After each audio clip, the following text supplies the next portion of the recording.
صلاتهم راعون والذين هم على صلواتهم يحافظون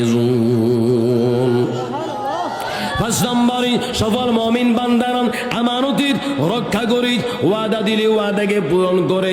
এই জন্য আল্লাহর নবী বুখারীর হাদিসের মধ্যে বলছেন, আল্লাহর একজন বান্দা অপর একজন বান্দার কাছে গিয়ে বলতে লাগলো, ওরে ভাই আমাকে তুমি 1000 টাকা হাওলাত দাও। ওই ব্যক্তি বলল, তোমার সাক্ষী আনো। এই ব্যক্তি ডাক দিয়ে বলতে লাগলো, কাফা বিল্লাহি শাহিদা, আমার সাক্ষী হলেন আমার আল্লাহ। ও মুসলমান ভাইরা, একটু আওয়াজ দিয়ে বলেন, আমার আল্লাহর চাইতে বড় সাক্ষী আর আসেনি? আর যেরকম আসেনি। এই ব্যক্তি বলেন, তোমার জিম্মাদার আনো। এই ব্যক্তি বলে, কাফা বিল্লাহি কাফিলান, আমার জিম্মাদার হলেন আল্লাহ। আবারও আওয়াজ দিয়ে বলেন, আমার আল্লাহর চাইতে বড় কোনো জিম্মাদার আর আসেনি। এই ব্যক্তি 1000 টাকা দিল। 1000 টাকা নিয়ে সমুদ্র পথে ব্যবসার জন্য বের হয়ে গেল।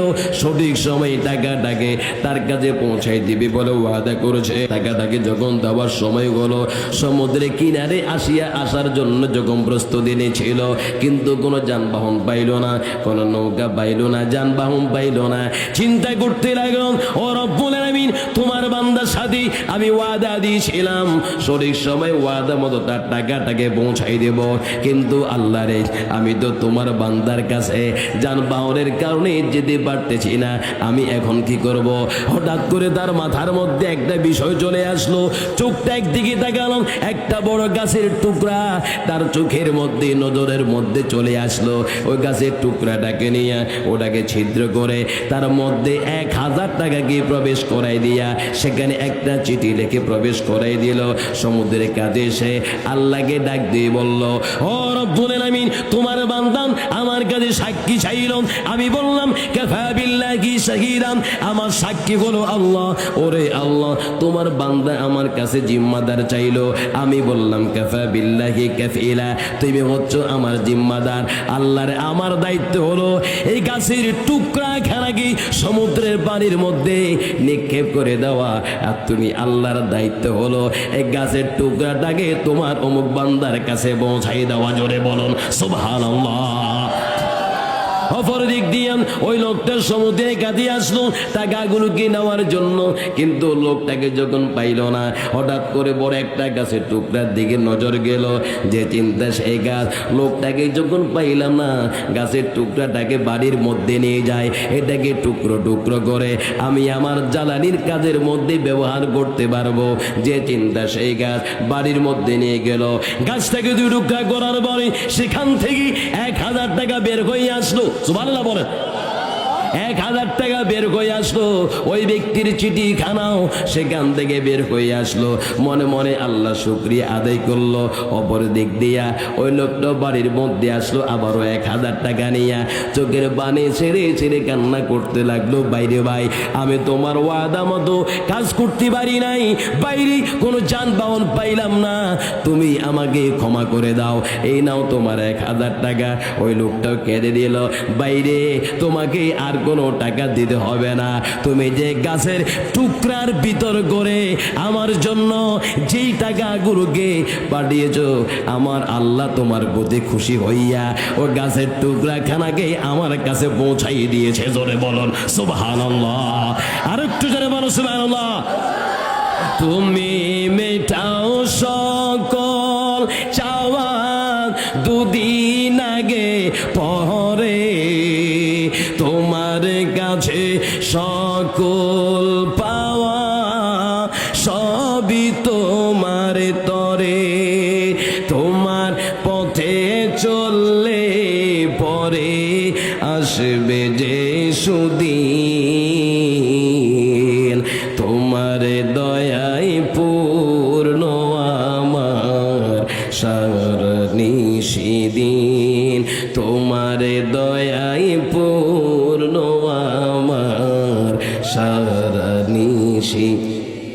আমরা আল্লাহর উপর ভরসা করতে চাই কিনা? আমাদের বাইরা ইন্স্যুরেন্স কোম্পানির উপর ভরসা করতে পারে, কিন্তু আল্লাহর উপর ভরসা করতে পারে না। আমাদের বাইরা, আহারে আফসোস, সুদি ইন্স্যুরেন্সের উপরে বিশ্বাস করে।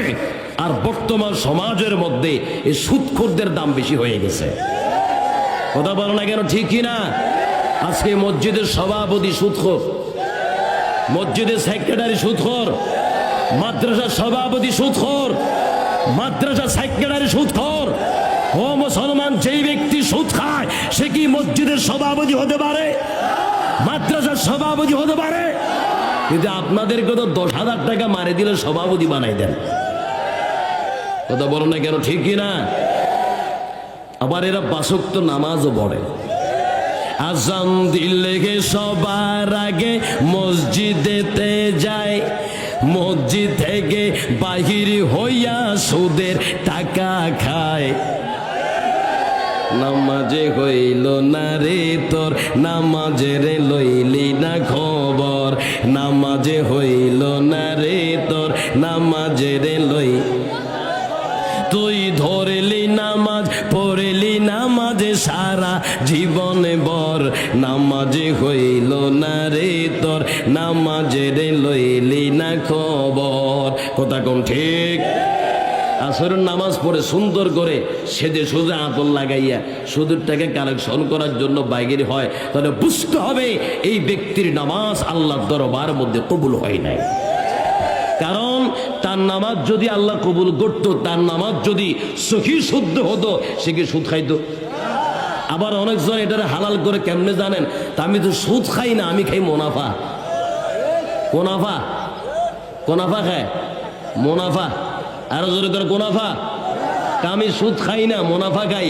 হাতে লটকায় না, হাতে টাঙ্গায়। কথা কন না কেন, ঠিক কিনা?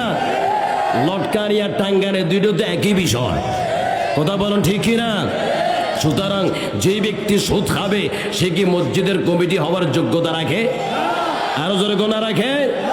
আর এই জাতীয় সুদখোরগুলো ইমামদের উপরে নির্যাতন করে। ইমামকে বেতন দেয় 3,000 টাকা, ঝাটকি মারে 3 লাখ টাকা। আবার ইমামকে শুক্রবার জুমার দিন আসলে ধমকি দিয়ে বলতে থাকে, ইমাম সাহেব মসজিদের মধ্যে এত ভালো কেন? অথচ সে একদিনের মুসল্লি। একদিনের মুসল্লির গলার আওয়াজ অনেক বড়, 5 ওয়াক্ত যে বড় তার গলার আওয়াজ কিন্তু এত বড় নাই। কথা বলো ঠিক কিনা? আবার এর উপরে আরেকজন ঝাটকি মারে, ইমাম সাহেব প্রস্রাবখানা থেকে দুর্গন্ধ আসে কেন? এই প্রস্রাবখানা থেকে সুগন্ধাই বলে দিবে। এটা কি ইমামের দায়িত্ব? তুমি তো এটার মুসল্লি, তোমারও তো দায়িত্ব এটাকে পরিষ্কার করা। আমার নবী ডাক দিয়ে বলেছেন, যেই ব্যক্তি মসজিদ থেকে একটা বালু সরিয়ে দিবে, বানাল্লাহু লাহু বাইতান ফিল জান্নাহ, আল্লাহ পাক তার জন্য জান্নাতের মধ্যে একটা ঘর বানিয়ে দিবে। আরে ভাই, ইমামকে নির্যাতন করছেন। আল্লাহ পাক কোরআন শরীফের মধ্যে বলতেছে, ইয়াউমা নাদউ কুল্লা উনাসিম বিইমামিহিম, হাসরের ময়দানে প্রত্যেক মানুষকে তাদের ইমামের নাম ধরে ডাকা হবে। আর যে ইমামকে আপনি নির্যাতন করতেছেন, আপনার বাড়ি 10 তলা 5 তলা, মসজিদটা আগে 1 তলা ছিল, এই ইমামটা আপনার মসজিদের মধ্যে 30 বছর 40 বছর, মসজিদ 2 তলা হলো, 3 তলা হলো, 4 তলা হলো, 5 তলা হলো, কিন্তু ইমামের ঘরটা উন্নত হলো না, ইমামের বিছানাটা উন্নত হলো না, ইমামের সগিটা উন্নত হলো না। তোমার মতো নিবু খারাপ মুসল্লি আরেকটাও হতে পারে না। কথা কম ঠিক কিনা?